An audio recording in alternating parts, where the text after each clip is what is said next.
Côte d'Ivoire, fin d'exil pour Guillaume Soro, Abidjan dans le collimateur. Telle est notre grande interrogation.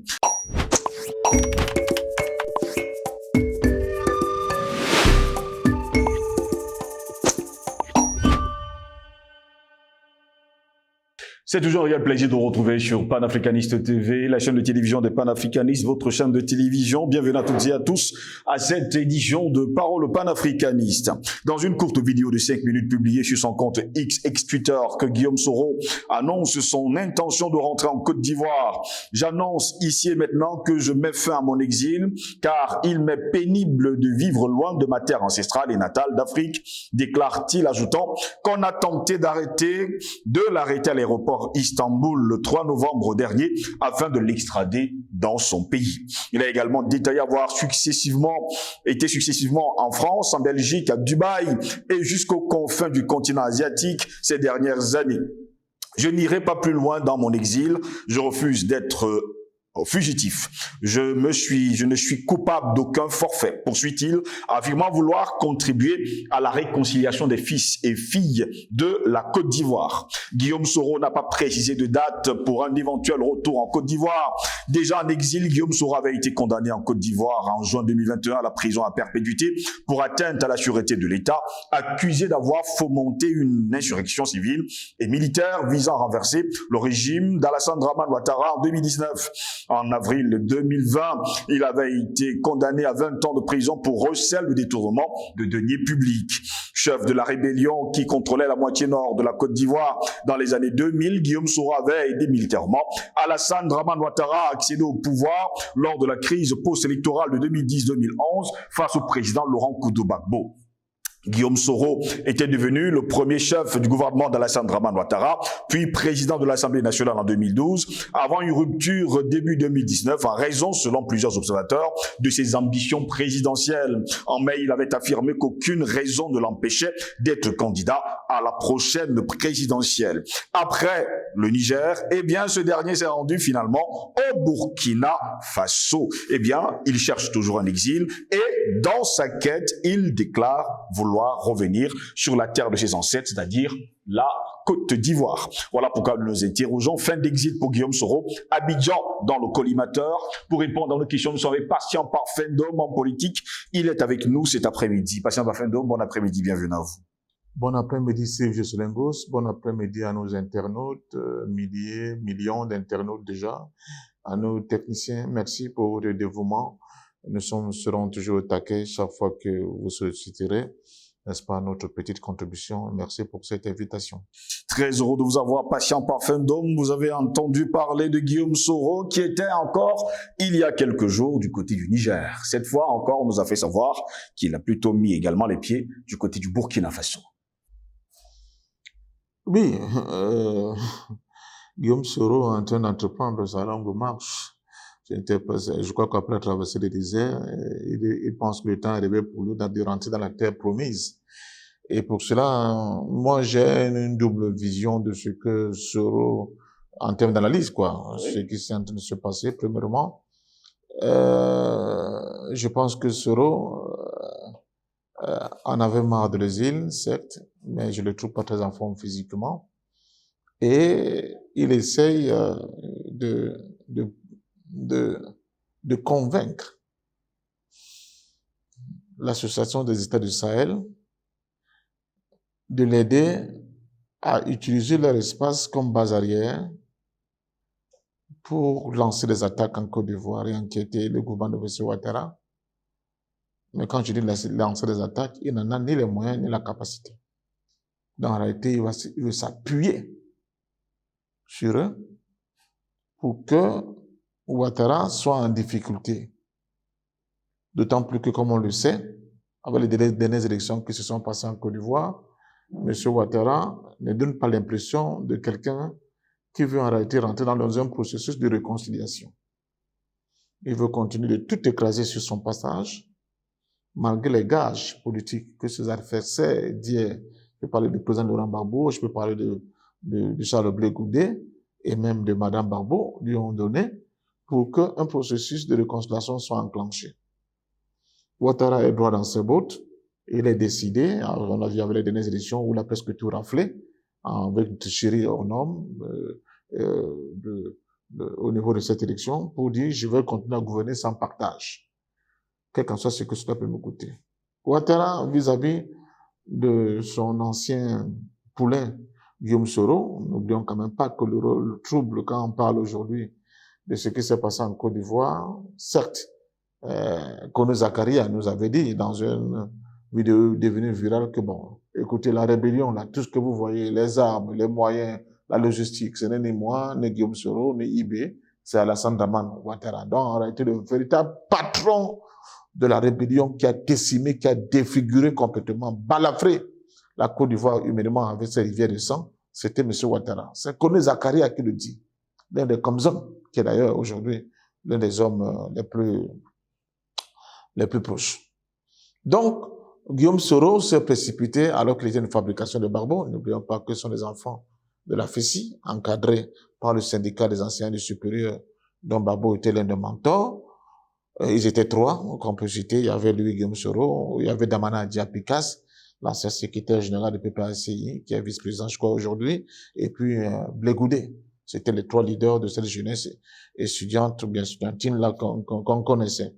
Bon, Guillaume Soro, de par son avarice, de par sa boulimie, de par son côté condescendant, mais de par aussi son obsession du pouvoir. Il veut le pouvoir, il voulait le pouvoir à tout prix, malgré les concessions qui ont été faites. N'oubliez pas que Gbagbo en a fait un premier ministre, malgré le fait qu'il savait qu'il avait un rôle clé à jouer pour que le pays ne bascule pas dans l'horreur. Il a quand même choisi le camp qui a défiguré la Côte d'Ivoire parce que, soi-disant, il y avait des accords qui étaient passés sur, comment dire ça, sur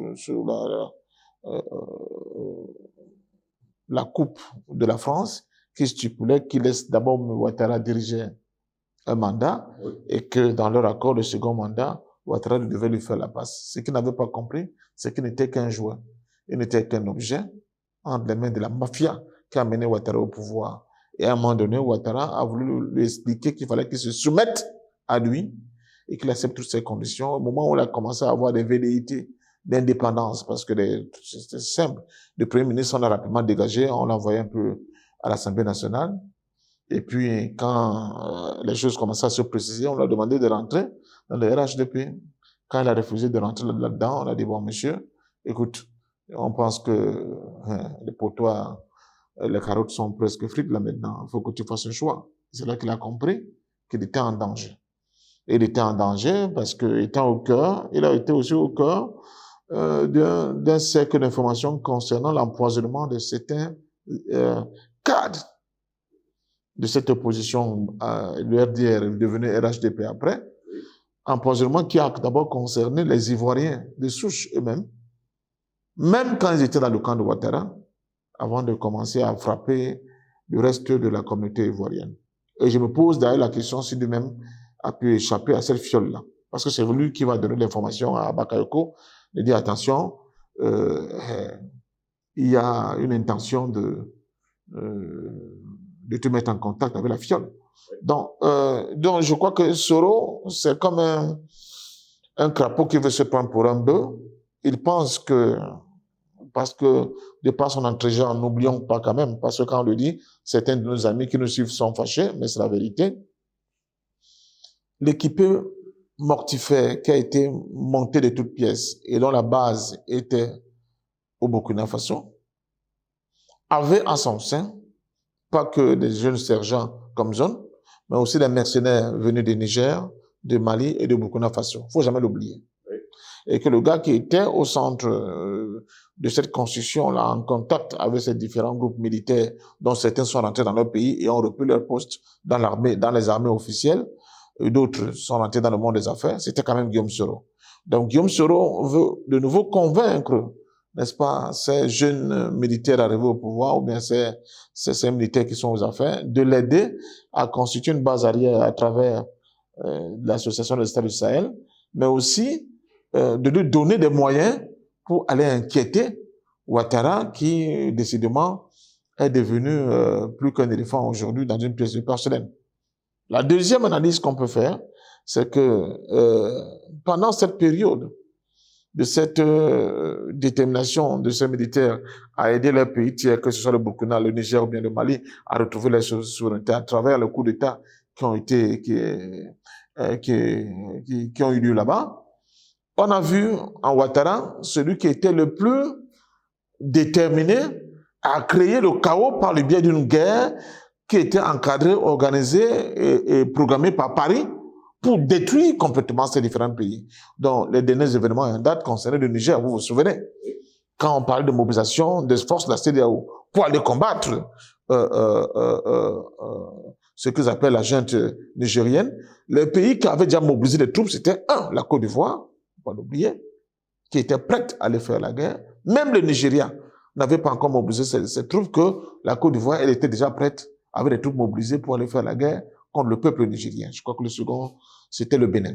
Donc, voilà la réalité. Donc, les trois dirigeants de l'Alliance des pays du Sahel, de Sahel là, sont bien conscients que leur principal ennemi dans la sous-région, c'est Alassane Dramane Ouattara. C'est lui qui a pesé de tout son poids au sein de l'UMOA pour fermer les robinets financiers pour ces pays. C'est lui qui a pesé de tout son poids au sein de la CEDEAO pour appliquer ces sanctions contre ces États-là. Donc, il peut y avoir des sourires de circonstances, mais ils ne sont pas du tout dupes. Ils savent pertinemment que l'homme qui a été à la manœuvre pour vraiment créer des soucis à leur gouvernement de transition et à leur peuple, c'est M. Alassane Dramane Ouattara. Donc, s'ils peuvent utiliser Guillaume Soro aujourd'hui comme une espèce de chiffon rouge, bien de mouchoir rouge, pour donner des insomnies à Alassane Ouattara, pourquoi pas? Donc, sinon, on ne peut pas passer cela. On peut bien penser que le rôle des pays tiers comme la Turquie, dont les renseignements à un moment donné étaient ceux qui étaient en charge de sécuriser Soro, quand il a été chassé de la France par M. Macron, il s'est retrouvé entre les mains des renseignements turcs, que ce soit de la part de la Russie, qui peut penser, vous savez que les Russes, ils ont un côté pragmatique énorme. Ils connaissent très bien qui est Soro, ils savent bien que c'est un meurtrier, mais ils se disent, si Soro, en tant qu'Ivoirien de souche, et qui a quand même encore des troupes au sein de l'armée régulière ivoirienne, peut, ça c'est mon analyse, hein, je ne suis pas dans la tête de ces gens, faut bien qu'on se comprenne, peut être l'élément par lequel on peut créer une situation, un paradigme nouveau au sein de la Côte d'Ivoire, pourquoi pas? Parce qu'en affaiblissant la Côte d'Ivoire, en Afrique de l'Ouest, vous avez affaibli totalement la France en Afrique de l'Ouest. Le pilier de la présence française en Afrique de l'Ouest aujourd'hui, c'est la Côte d'Ivoire. Et c'est pour cela que vous voyez, je continue à vous dire, M. Ouattara ne s'embarrasse pas de scrupules. Il organise des élections où tout est corrompu, tout est faussé, il s'en fout, il ramasse complètement toutes les mairies, communes et tout ça, uniquement parce qu'il est conscient du fait que, avec la France, si la Côte d'Ivoire est perdue, pour Paris, c'est l'Afrique de l'Ouest totalement qui lui échappe. Donc, c'est un combat à mort. Est-ce que Guillaume Soro sera-t-il en mesure de jouer le rôle qu'il veut lui-même s'octroyer ou bien qu'on va lui octroyer? Ou bien alors, une fois de plus encore, ça sera tout simplement une manière d'effrayer Ouattara, de donner des insomnies. Il a un certain âge, il est quand même malade. Et si je peux vous dire que ces nuits sont de plus en plus courtes, c'est que vous devez comprendre que, ne serait-ce que psychologiquement, par rapport au fait que Soro défile maintenant de capitale en capitale, il a déjà fait 2, je suis sûr qu'il va faire aussi la 3e capitale. Du côté d'Abidjan, les gens ne dorment plus, comment dire ça, d'un trait comme une souche. Justement, à 8 jours d'intervalle, hein, après le Niger, après avoir rencontré justement le général Tiani, et bien à l'issue de son entretien avec le capitaine Ibrahim Traoré, Guillaume Soro, cité justement par la présidence burkinabé, s'est déclaré impressionné par sa grande vue des questions sous-régionales. Il a félicité d'ailleurs le Burkina Faso et ses dirigeants pour le combat intense et important contre le terrorisme dans le pays, et il déclare, je cite, « Je réaffirme mon soutien plein et entier à la lutte héroïque du peuple burkinabé pour le rétablissement de la sécurité sur l'ensemble de son territoire. » Soro peut-il être vrai un jour? Non, c'est un faux cul, excusez-moi l'expression. C'est un criminel. Il a les mains pleines de sang. Mais n'oubliez quand même pas que la base, je veux dire que la base arrière de la rébellion qui est allée défigurer la Côte d'Ivoire est partie de Ouagadougou, donc de Burkina Faso. La base logistique de ces rébellions, c'était le Burkina Faso de Blaise Compaoré. Oui. Donc, la plupart de ces jeunes qui sont aux affaires actuellement, c'est-à-dire ce gouvernement de transition, ils connaissent Soro. Certains avaient même un peu de respect pour lui, pour le narratif qui leur avait été imposé à l'époque. Mais ils sont tous au courant que ce type-là, c'est un criminel. Donc, les avis de Soro ne comptent que pour ce qu'ils sont, c'est-à-dire quelqu'un qui a fait une déclaration. Je ne pense pas que ces jeunes soient aussi naïfs pour ne pas comprendre qu'ils ont en face d'eux quelqu'un qui n'a pas qui n'a pas le sens de la parole donnée. Ils savent bien que du jour au lendemain, Soro peut leur tourner le dos parce que Soro, c'est quoi? C'est une fabrication de la France-Afrique. C'est un élément de la France-Afrique. C'est un élément de la France-Afrique qui a voulu se donner de l'importance plus qu'il n'en avait. Parce que moi je revois Soro quand j'écoute ses discours après la rencontre avec le président nigérien et les officiers nigériens, je revois le même Soro que je voyais à l'Inas Makoussi. Je voyais bombant le torse, donnant des ordres, des instructions, Tansan Barbeau. C'est le même Soro que je vois à l'hôtel de Golfe. En donnant des injonctions à Barbeau, en donnant des injonctions au gouvernement ivoirien et en prédisant ce qui allait les arriver s'ils ne remettaient pas rapidement le pouvoir au président Ouattara. C'est la même gouaille, c'est la même inconscience. Il est inconséquent, mais tout simplement parce qu'il veut se donner le beau rôle en se donnant l'impression qu'il a vraiment les moyens de transformer complètement le monde. Or, c'est faux. Je continue de dire qu'il n'était qu'un pion en des mains de la France-Afrique, de la France, qui, ayant trouvé en lui, même ces rébellions-là, qu'elle a commencé, Soro n'était pas avec eux. Soro, lui, il était un petit fêtard qui écumait beaucoup plus les boîtes de nuit du côté de Ouaga. Et c'est de là que Ouattara va leur dire, allez chercher Soro, parce que vous êtes des petits sergents, des marmitons, comme on dit, dans l'armée. Vous ne savez pas vous exprimer en public. Vous n'avez pas le sens n'est-ce pas, du discours. Vous ne savez pas vous exprimer en public. Vous ne connaissez pas les méandres de la diplomatie. Soro, lui, peut. Et voilà comment Soro, on le ramène et crée, je crois que c'était le MPCI, j'oublie un peu. Et on le met à la tête de l'affaire. On le met à la tête de l'affaire comme politique. Mais le militaire, ceux qui étaient au commandement militaire, c'était Ibé d'ailleurs qui va tuer après. Parce qu'à un moment donné, Ibé, qui était le patron de commandant invisible, va dire à Ouattara, mais c'est pas ce qu'on s'est dit. Et là, il dit, première, exigence, il faut écarter Soro de ton entourage. Parce que c'est lui le connaissant, dès que c'est un type qui est un type, une girouette. Voilà, une girouette. Et Ouattara qui voulait mieux ficeler Soro dans sa stratégie, donc tu vois, le gars veut qu'on te dégage, bon, je te le confie, tu en fais ce que tu veux. Et voilà comment Ibé sera éliminé sur ordre de Soro. Et pour Ouattara, c'était la domestication totale de Soro, et après avoir écarté quelqu'un qui était vraiment en antagonisme de manière viscérale. Je parle de Ibé. Et Soro avait ses hommes, et vous voyez comment ces hommes ont été éliminés l'un après l'autre. Par exemple, Ouattao, c'était un des hommes de Soro.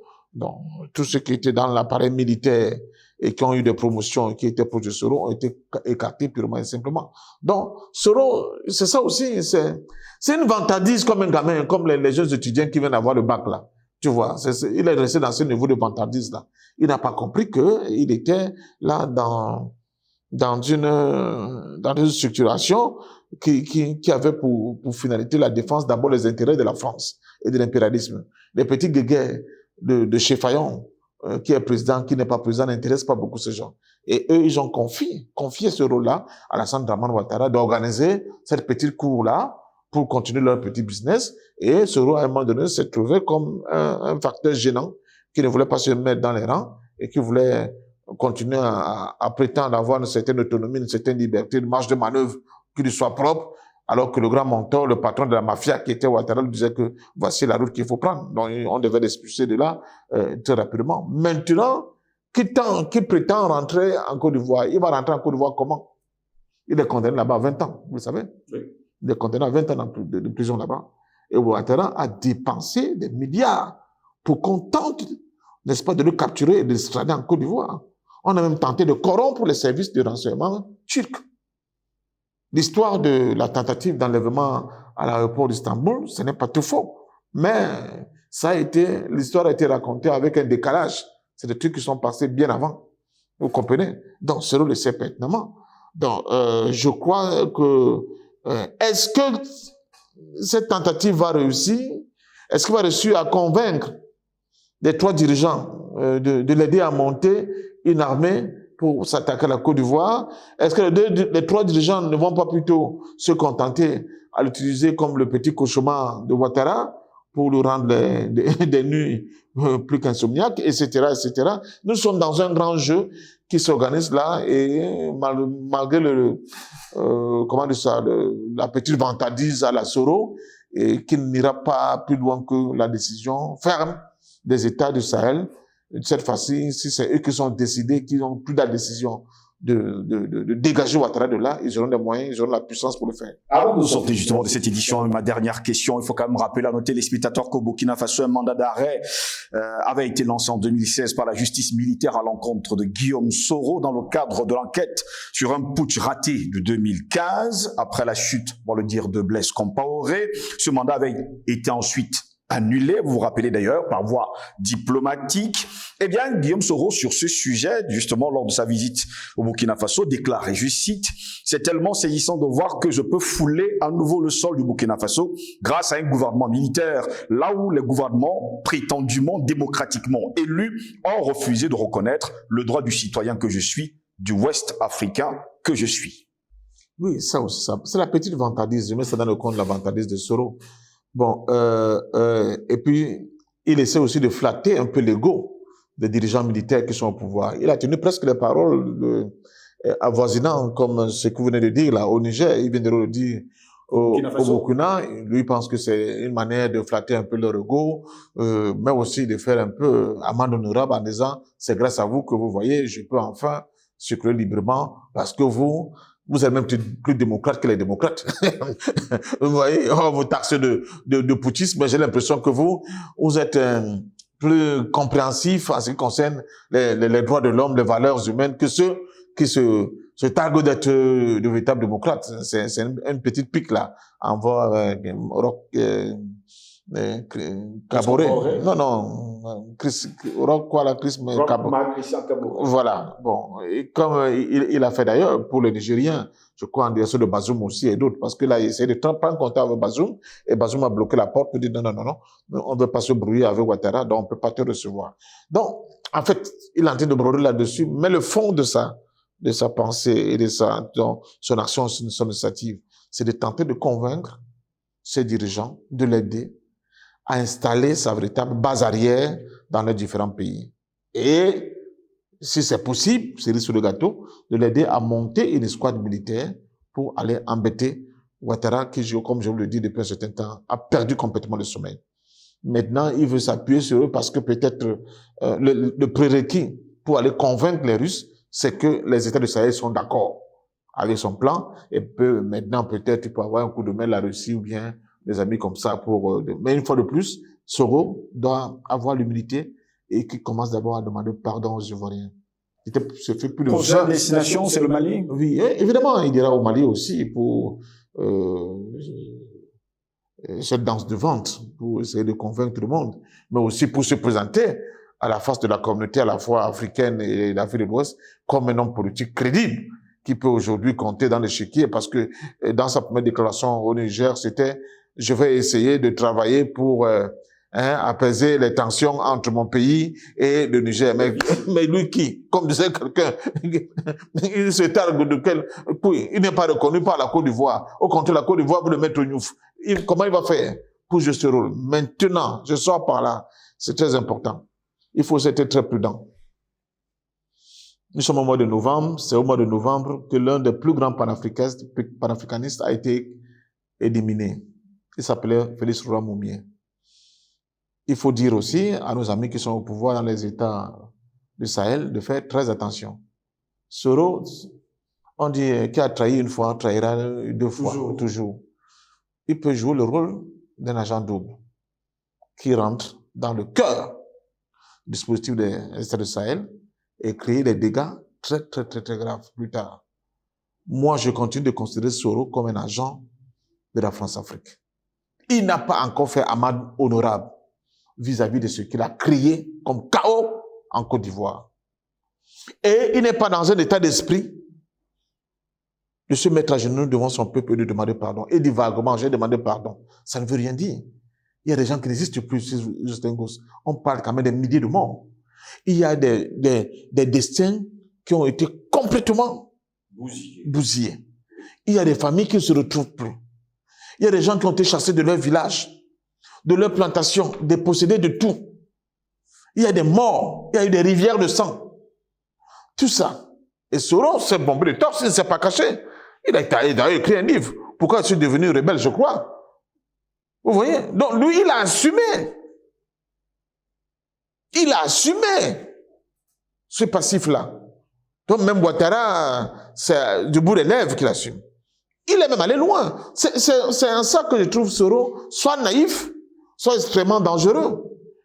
Quand on lui a posé une question une fois que, mais cette affaire-là, si dans le camp de Gbagbo, on ne trouve personne et que c'est d'abord quand on vient chercher les responsables pour ce qui s'est passé en Côte d'Ivoire, que diriez-vous? Il dit, mais de toute façon, si je suis resté devant un tribunal, je n'irai pas seul. Parce que ce que nous avons fait en Côte d'Ivoire, nous ne l'avons pas fait seul, nous l'avons fait avec l'aval de la communauté internationale. Donc elle aussi, elle est comptable de ce qui s'est passé en Côte d'Ivoire. Donc ce garçon-là, moi je vous le dis sincèrement, il est extrêmement dangereux. Bon, maintenant que tout le monde en veut à Ouattara parce que c'est un objectif, j'allais dire, objectif, il faut le carter à tout prix. Peut-être qu'il peut avoir des alliances de circonstances, mais dans le fond, n'oublions pas que nous avons en face de nous une véritable vipère qui est prêt à se retourner contre ce commanditaire pour les modes. Merci à vous, patient parfait d'homme. Je rappelle le livre de Guillaume Soro, Pourquoi je suis devenu un rebelle. Un rebelle. Merci à vous également, mesdames, messieurs, de nous avoir suivis. Bonne journée à toutes et à tous.